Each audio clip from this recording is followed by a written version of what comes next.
narinig ko at nakita ko talaga na sumagot si Senator Amy. Sabi niya, that is a dangerous thing. Sabi niya, if you open the Constitution to amendments, you do not just open it to economic provisions. You open it for all amendments of the Constitution. At nagsagutan na silang dalawa sa harap ko dahil sa ating Constitution.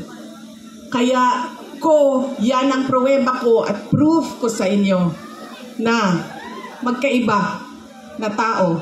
Ibang tao si BBM, ibang tao si Amy Marcos. Okay na ma'am, pwede ka na umalis. Sandali. Iboto niyo ba si Amy Marcos? Okay na ma'am, pwede ka na lumipat sa QC. Good na dito. Kalimutan ko na yung sasabihin ko ba. Tatlong paalala. Hindi natin tinitingnan kung ano ba yung mga pangako niya noon. Tumakbo siya noon. May pangako siya. Binigay ba niya? Hindi! Diba? 20 pesos ang kilo ng bigas. Tapos ngayon, okay na daw. After 3 years, 3 taon ng campaign promise o pangako sa eleksyon, ibibigay ngayon. Pero, ibibigay lang sa Visayas. Para bang hindi kayo nagugutom dito sa syudad ng Maynila. At parang hindi nagkukulang ang pera ninyo pambili ng pagkain. Kaya dapat tinitingnan natin. Sumayaw, oo. Kumanta, oo. Bakit hindi? Pero tinitingnan natin. Ano ba ang pangako? Binigay ba o hindi? Bakit hindi binigay ang pangako? Dahil nagsinungaling? O dahil hindi talaga maibigay? Pa? Yan yung unang. Lagi na lang tayo bangan. Sorry, ma'am. Dampuputol. I'm sorry. Kasi naman sabi ko, okay lang.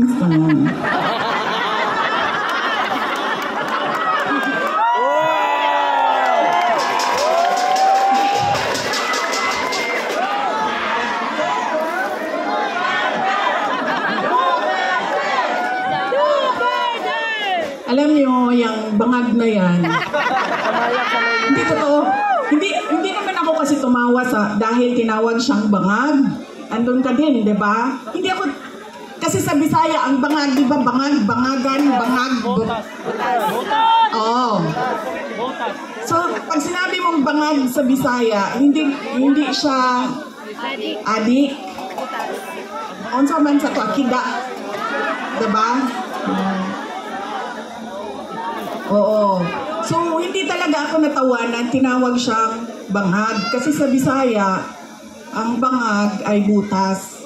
Hindi, at saka sa slang, ang bangag is yung private part ng babae. Diba? Bangagan.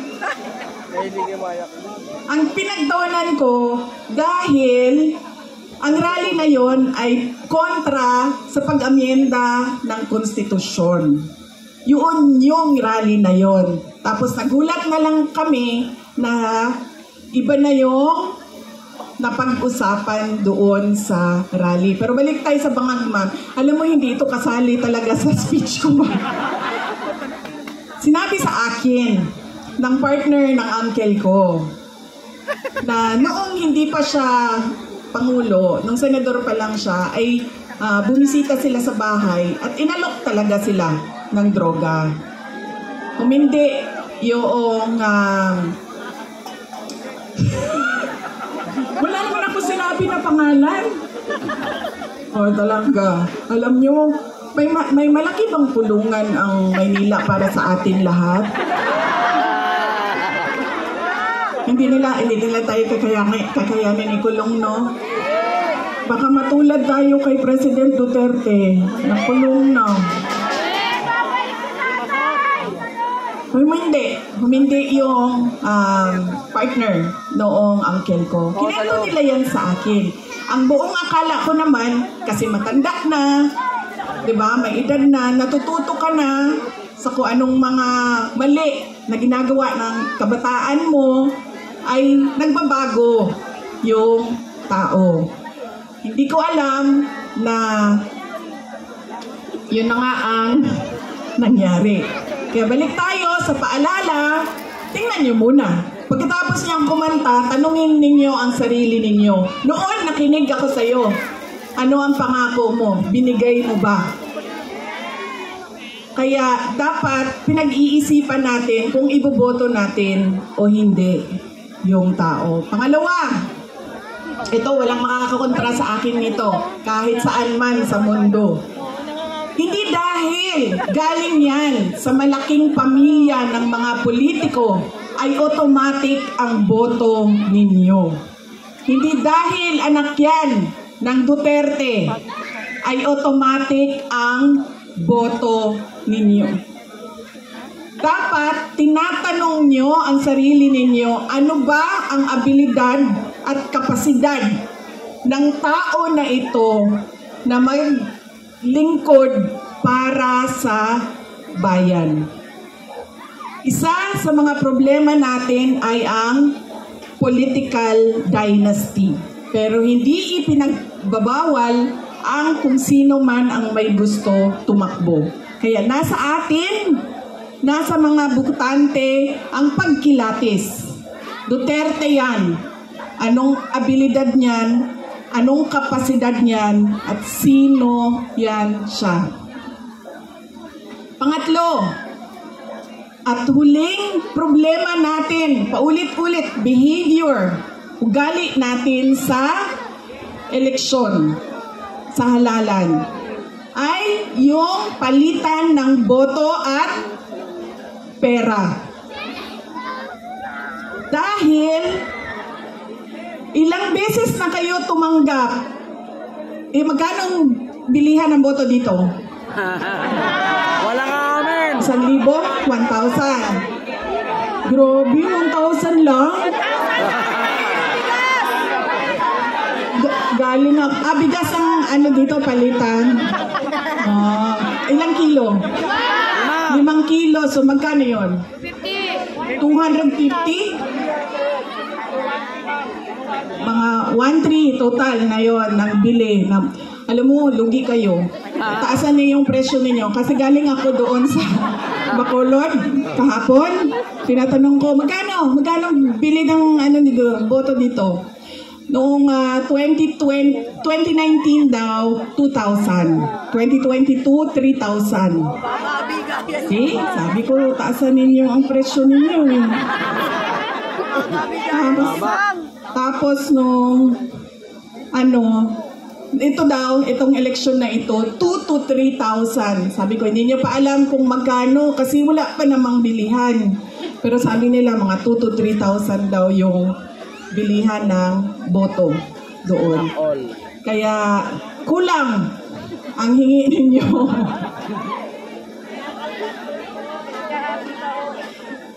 1,300 ang natatanggap ninyo. Hindi pa lahat. Bakit 1,300? Ang akap, magkano ba akap? Di ba 5,000? 3,000?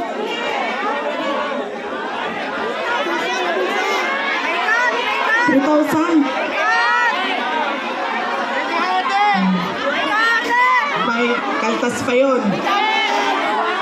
Diba? 1 for you, 1 for me, 1 for you, 1 for me.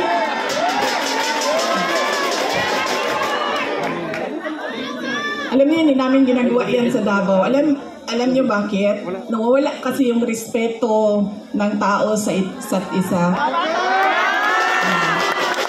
Sabihin ko sa inyo kung bakit mamaya nawawala yung respeto, ha. Sana po. Sa bilihan ng boto. Yan. Ilang eleksyon na kayo tumanggap ng 1,300? Ilang eleksyon na tumatanggap ang mga botante ng Pilipinas ng pera kapalit ng boto nila. Pero bakit mahirap pa rin ang ating bayan? At bakit hirap pa rin kayo bumili ng bigas? Kasi dapat, kung akap yan at galing yan sa gobyerno, tanggapin nyo, pero tanungin nyo naman yung sarili nyo. Ang nagbigay ba nito ay karapat-dapat maging leader ng bayan natin? Dahil malamang iposta ko yung isang paa ko, hindi niya pera yang binigay niya sa inyo. Pera yan ng bayan. So, tanggapin dahil tulong yan ng bayan. Huwag matakot kung iba ang iboto. Dahil unang-una, nakatago naman yung boto natin. At pangalawa, kung sino man yung manalo, na mayor ninyo, na vice mayor ninyo, na konsehal ninyo, na congressman ninyo, ay may obligasyon na tumulong sa taong bayan. Kaya kung sino man yung nakaupo, magbibigay pa rin yan ng tulong sa inyo. Kaya, yan ang kailangan ninyong isaisip. Hindi dahil sikat ang apelido, automatic ang boto. Hindi dahil may kapalit ang aking boto, ay ibibigay ko na. At, ano isa? Check ko lang, nakikinig kayo? Ano yung isa? Oh, see? Hindi na nakikinig.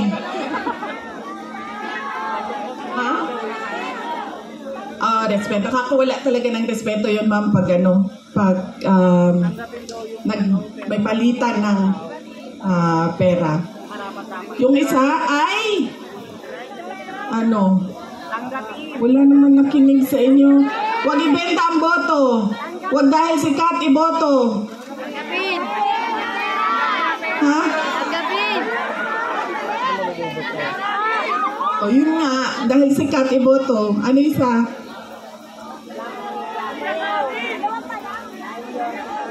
Oy, grabe. Ang dami-dami ninyo. Dalawa lang maalala ninyo. Anong wala pa?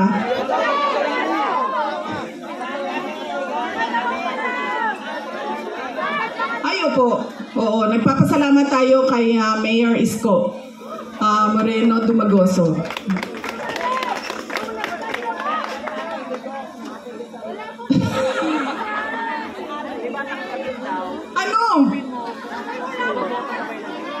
Oh. Daniel, ano? Oh. Ano yung isa? Check ko lang kung nakikinig ka.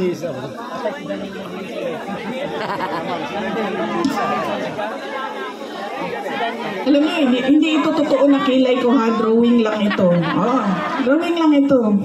Kanina, sinasabihan ko yung gumagawa ng mukha ko. Sabi ko, alam mo, para akong naglalakad na kilay.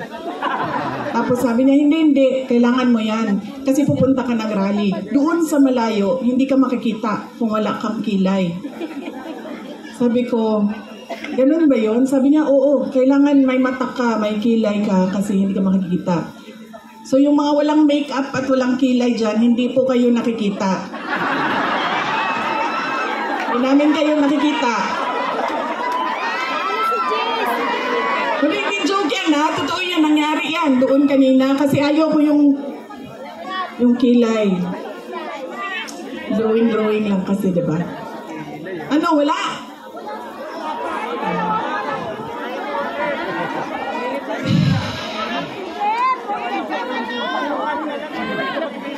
Marami ang nangangamusta kay President Duterte. Kung saan man ako pumupunta, nangungumusta sila lahat. Tapos nagpapasabi pa sila, kanina, meron ilan dyan sa likod na pakisabi, kamusta kay Tatay Digong. Kahit hindi ko siya kilala, lagi yung mga tao, hindi ko kilala sa pangalan, sinasabi nila, pakikumusta kay Tatay Digong. Ayun. Siya po ay nakakulong anak po ako ng nakakulong na at okay naman siya. Madami din ang nagtatanong, kamusta na si Tatay Digong? Sinasabi ko lagi, okay naman siya. Ang problema lang ay hindi siya marunong maglaba, magluto, at maglinis ng kwarto. Dahil yon ay ginagawa sa kanya lagi ng mga asawa niya. Madami pong asawa ang aking tatay.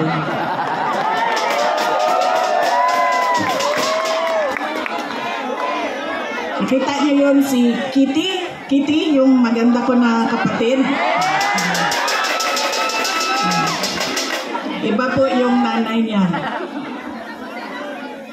Kasalukuyan po, dalawa yung girlfriend na nandoon nag-aantay na makalabas si Pangulong Rodrigo Duterte. Totoo yan.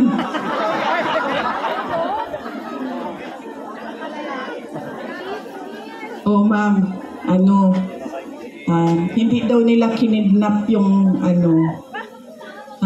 hindi daw nila kinidnap si Pangulong Rodrigo Duterte. Hindi daw kidnap ang tawag doon. Sige, okay na lang. Hindi na kidnap ang tawag doon. Ang tawag doon, ninakaw nyo sa amin. Tama! Ninakaw nyo sa amin si Pangulong Rodrigo Duterte. Dahil siya ay propriedad o property ng syudad ng Davao. Dahil siya ay magiging mayor namin doon at kinuha ninyo siya at ninakaw ninyo dito. Pwede na ba yun, ma'am? Hindi daw kidnapping yan eh. Nakawan na lang.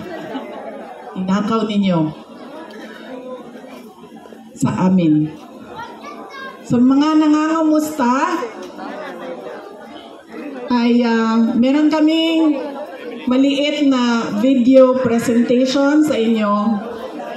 Sigurado ka ba, ma'am, na hindi ka aalis? Kaya ako nakakalimot sa mga sasabihin ko eh, kasi nandito kami.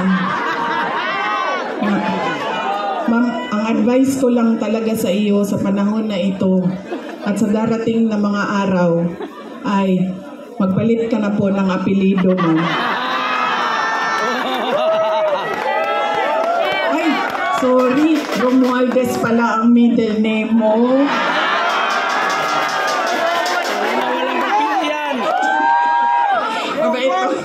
Sabi ko nga, matino na tao, si Senator Amy Marcos. Ready na? Ang AVP?